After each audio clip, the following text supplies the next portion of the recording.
जियो news के साथ आपका मेज़बान इसहाक जावेद हाज़िर खिदमत है। इस वक्त मेरे साथ राना जाफर हुसैन साहब मौजूद हैं। मोहसन वाल से इनका ताल्लुक है, सियासी समाजी शख्सियत है, अंजुमन ताजरान के ये सदर हैं। बड़ी एक्टिव और बड़ी चुस्त शख्सियत इनको तस्वुर किया जाता है। राना साहब, एक बार फिर आप जियो के सेट पर विराजमान हैं। वक्त देने के लिए आपका बहुत शुक्रिया। कैसे हैं आप? बिस्मिल्लाहिर्रहमानिर्रहीम। अल्हम्दुलिल्लाह जी। सबसे पहले तो मैं आपका और जियो न्यूज़ की टीम का शुक्रिया अदा करूंगा, जो हर मौके पे हमारा साथ देते हैं और हमारे मसाइल, मुसलवाल के मसाइल को उजागर करने में भरपूर साथ देते हैं। और राणा साहब, मैं बुनियादी तौर पर सियासत से इस प्रोग्राम का आगाज करना चाहूंगा। जी बिल्कुल। इंतखाबात के वक्त आप बड़े चुस्त थे।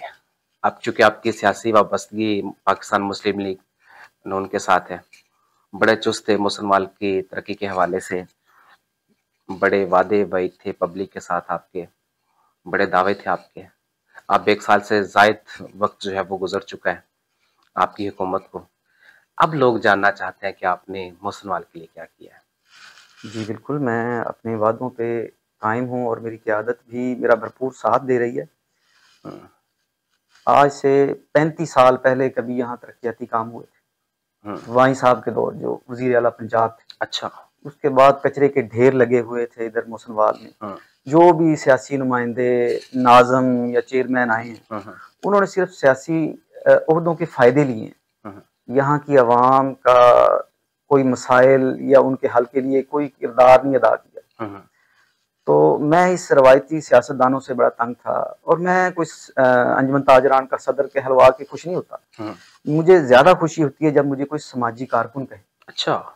जी। और पार्टी वाबस्तगी अपनी जगह पे, मैं अपने मोहसन की तरक्की के लिए जो भी कोई बंदा आगे आए, मैं उसका साथ देता हूँ। तो यहाँ के मसाइल उजागर करने में जो भी बंदा मेरा साथ दे, मेरे लिए वो मुहतरम है, ख़ाह वो किसी पार्टी से हो। और अपने पार्टी के जो एमपीए आमिर हयात हराज साहब हैं, सबसे ज़्यादा तो मैं उनका शुक्रगुजार हूँ कि वरना पहले मुझे कोई जानता ही ना था। उनके साथ अटैच हुआ हूँ, उन्होंने हर मामले में मेरा साथ दिया। तो यहाँ के तरक्याती काम करवाने में आज से 40 साल पहले के जो कचरे के ढेर लगे हुए थे, गंदगी थी। लोग कहते हैं कि 1 महीने में वो मसले हल हो जाए। ऐसे तो नहीं ना होता। पहले क्यों नहीं इस तरफ किसी ने तवज्जो दी? अगर वज़ीर आला पंजाब मरियम नवाज ने इस मामले में कोई स्टेप लिया है तो उन्हें थोड़ा-सा वक़्त दिया जाए।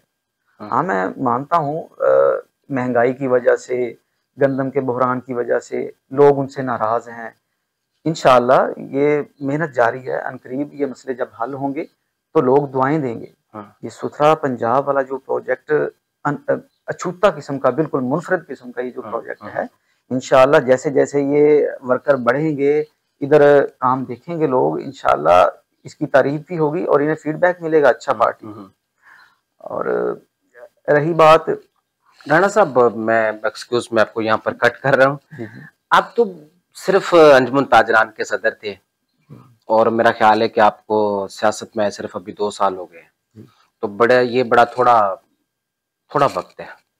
2 साल के दौरान आपने जो सियासी मकबूलियत हासिल की है, जो पजीराई और जो इज्जत आपने कमाई है इस इलाके में, अपने इलाके की बात कर रहा हूँ, इसकी कोई दूसरी मिसाल नहीं है। लेकिन अब चूंकि आप बाकायदा तौर पर एक पॉलिटिकल ट्रैक पे हैं, तब लोग आपसे तवक्कुआत चाहते हैं, लोग आपसे काम चाहते हैं, लोग आपसे अच्छी उम्मीदें वाबस्ता करके बैठे हैं।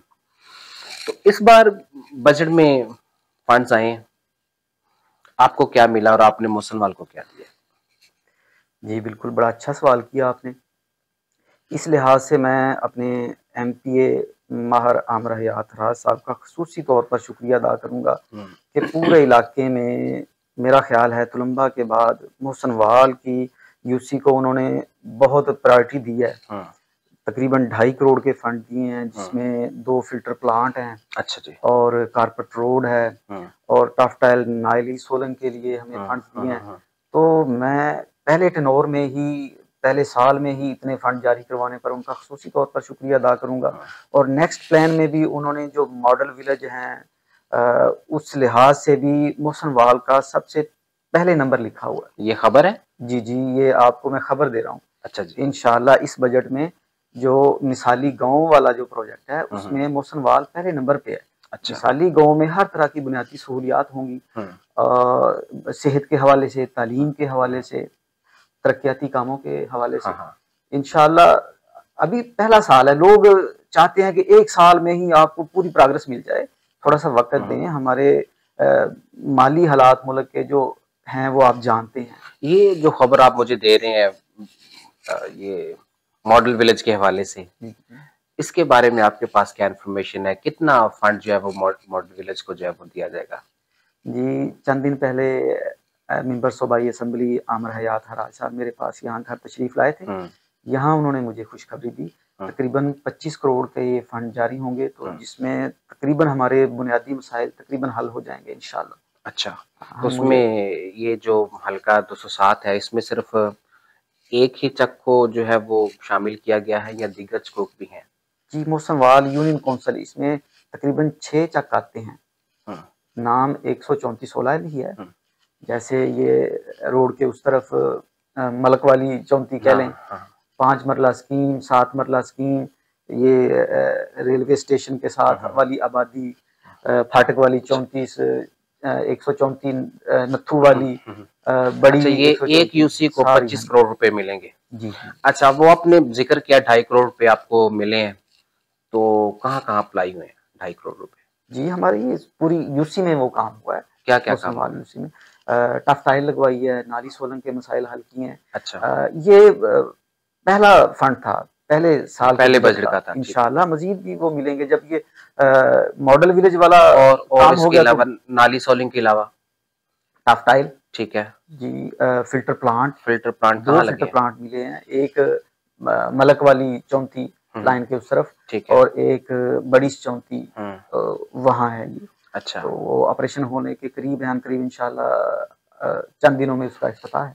कारपेट रोड की आपने बात की है, कारपेट सड़क की बात की है, ये कहाँ पर हुई? ये भी उसी मलक वाली चौंती, वो बहुत टूट-फूट का शिकार था। मेन सड़क थी वो अच्छा, इंतहाई ज़रूरी थी। अच्छा। ये 2.5 करोड़ रुपए इन्हीं प्रोजेक्ट्स पर आप खर्च कर चुके हैं। जी। क्या कहना चाहेंगे आप मुसलमान की पब्लिक को? मैं अपने लोगों से यही कहूँगा कि बाज़ लोग समझते हैं कि मैं कोई ओहदा लेने के लिए, चेयरमैन बनने के लिए हाँ, ये सामने आया हुआ हूँ। मुझे किसी ओहदे की कोई तमन्ना नहीं है। हाँ, मैं सिर्फ़ अपने मोहसन के लोगों से प्यार करता हूँ, इनके हाँ, बुनियादी मसले हल हों। हाँ, ख़्वाह कोई क़यादत सामने आ जाए, कोई हाँ, बंदे आ जाएँ, मैं उनका साथ देने के लिए तैयार हूँ। बस मेरे मोहसन की तरक्की हो, हाँ, यहाँ के बुनियादी मसाइल हल हों, हाँ, सेहत के हवाले से ख़ास तौर पर, हाँ, हाँ, तालीम के हवाले से। हाँ, तो जो बंदा भी इसमें मेरा साथ देगा, मेरा वो लीडर है। हाँ। तो अच्छा, वो लीडर है? जी, जी, मैं अपना ये पैगाम देता हूँ सारे मुसलमान को, कोई बंदे मेरा साथ दें, ख़्वाह सामने कोई आ जाए, मैं हाँ, पिछली साफ में रह के भी उसका साथ दूँगा। हाँ, बस मेरे मोहसन की तरक्की हो जाए, हाँ, यहाँ के लोगों की मुखालफतें खत्म हो जाएँ, स्पोर्ट्स के हवाले से लोग एक हों, हाँ, यहाँ के तरक्याती कामों में रोड़े ना अटकाएँ। हाँ, जो इस दफ़ा मैंने फंड लगाए हैं, बहुत मुझे मसाइल आए हैं। जो इस गली में काम करवाता था, 2 बंदे बीच में शरारत करने वाले होते थे, यार ऐसे नहीं ऐसे हो, कि शायद ये अपना कोई ज़ाती मफ़ाद ले रहा है। हाँ, हालाँकि मैं अपने मुसलमान के लोगों के मसाइल हल करने के लिए ये सारे काम करता हूँ। हुँ, हुँ, मेरा ज़ाती मफ़ाद नहीं, अल्लाह का शुक्र है, मेरा अच्छा कारोबार है। तो मैं अपनी दुनिया में मगन था। बुनियादी तौर पर मैं कोई सियासतदान नहीं हूँ, हुँ, ना मेरा घराना बैकग्राउंड है सियासी। हुँ, मैं सिंपल सा सादा-सा बंदा था। मैं हादसाती तौर पे इस तरफ आया हूँ, मेरे रेलवे के मसाइल थे आबादी के लिहाज हुँ, से। मैं उनका केस लड़ते-लड़ते इस तरफ मेरा सियासत में रुझान आ हुआ गए। है। हाँ जी, अच्छा जी। सियासतदानों से मेरे ताल्लुक बन गए। पहले मैं कई वडेरों के पास गया, कोई चौधरियों के पास गया, मेरी किसी ने बात ना सुनी। तो फिर मैंने सोचा कि मैं सियासत की तरफ आऊँ, सियासी मेरा अपना ज़ाती ताल्लुक हो, ना कि किसी की मोहताजी हो, किसी चेयरमैन के पास जाऊँ। उन दिनों में जब हमारे पास मसाइल आए, मैं जो हमारा साबका चेयरमैन था, उससे फ़ोन पे राब्ता किया, वो मेरा फ़ोन ना उठाए। हाँ, किसी नाज़िम ने नहीं मेरी बात सुनी। हाँ, फिर मैंने सोचा इस तरफ मैं खुद आऊँ, मेरे मोहसन के लोगों के मसाइल हल करने के लिए मैं खुद स्टेप लूँ। हाँ। तो मुझे अपने लोगों का दर्द है, चलें फिर मुझे तो आपको कोई ओहदे की तमन्ना नहीं है। फिर तो आपको रेलवे का शुक्रगुज़ार होना चाहिए। रेलवे की वज़ह से आप सियासत में आ गए हैं। आपने स्पोर्ट्स की बात की है और मैंने मोहसन को स्पोर्ट्स के हवाले से बड़ा कवर किया है जी, और मोहसन की हर एक्टिविटी में जिसका ताल्लुक खेलों की सरगर्मियों से था, उसमें आपने बढ़-चढ़ कर हिस्सा लिया और नौजवानों को खूब जो है वो अप्रिशिएट किया, उनकी हौसला अफजाई की और उनके साथ हर किस्म का ताउन भी किया। लेकिन अब मैं देख रहा हूँ चूंकि स्पोर्ट्स से अब वाकई इसमें कोई शक नहीं, बहुत प्यार करते हैं नौजवानों से, खिलाड़ियों से बहुत प्यार करते हैं, लेकिन उनके लिए मतलब अभी तक कोई जो है वो जो आपने कहा था, आपके वादे थे, उस पर भी कोई काम नजर नहीं आ रहा। जी बिल्कुल, ये आपने बड़ा अच्छा नुक्ता उठाया है। हाँ। बुनियादी तौर पर मैं शुरू से ही खुद भी स्पोर्ट्स का हिस्सा रहा था। अच्छा जी। बैडमिंटन, क्रिकेट, इन हम्म। सब खेलों में मैं खुद भी हिस्सा लेता था। हम्म। तो स्पोर्ट्समैनों से सबसे मेरे अच्छे ताल्लुक हैं, दोस्ती हम्म। भी है और मुझे शौक भी है कि मेरे नौजवान नशे से बचें हम्म। और स्पोर्ट्स की तरफ आएं। हम्म। जो मोबाइल लेके घर में एक कमरे में बैठ जाते हैं बच्चे, मैं कहता हूँ वो फिजिकली फिटनेस के लिए स्पोर्ट्स में आए। उसके लिए एमपीए साहब ने मेरा भरपूर साथ दिया है और अब भी चंद दिन पहले जब वो मेरे पास आए थे, उनसे मैंने बात की थी। इंशाल्लाह खास तौर पर स्पोर्ट्स के हवाले से अनकरीब आपको अच्छे काम देखने को मिलेंगे और लेडीज पार्क, फैमिली पार्क के लिए भी मैंने फैमिली बात की पार्क है एमपी साहब से, क्योंकि औरतों को बाहर निकलने के लिए कोई ऐसी दुश्वारी जगह है। नहीं है। इंशाल्लाह मेरा मेन जो शौक है और तवज्जो है वो यही है कि लेडीज के लिए, फैमिलीज के लिए कोई पार्क होना चाहिए। मोहसन वाल की बुनियादी ये जरूरतों में से एक है। सही है। राना जाफर हुसैन साहब मेरे साथ मौजूद थे, इनकी गुफ्तगू आपने समाअत फरमाई। मोहसन वाल में तरक्याती कामों के हवाले से गुफ्तगू आपने सुनी, तो ये मोहसन वाल के लिए तरक्याती कामों के हवाले के लिए बड़े अच्छे पैगाम है, बड़ी अच्छी गुफ्तगू जो आपने सुनी है। अगले प्रोग्राम में दोबारा आपके साथ मुलाकात होगी। इस हाथ से मेरे को इजाज़त दीजिए। खुदा।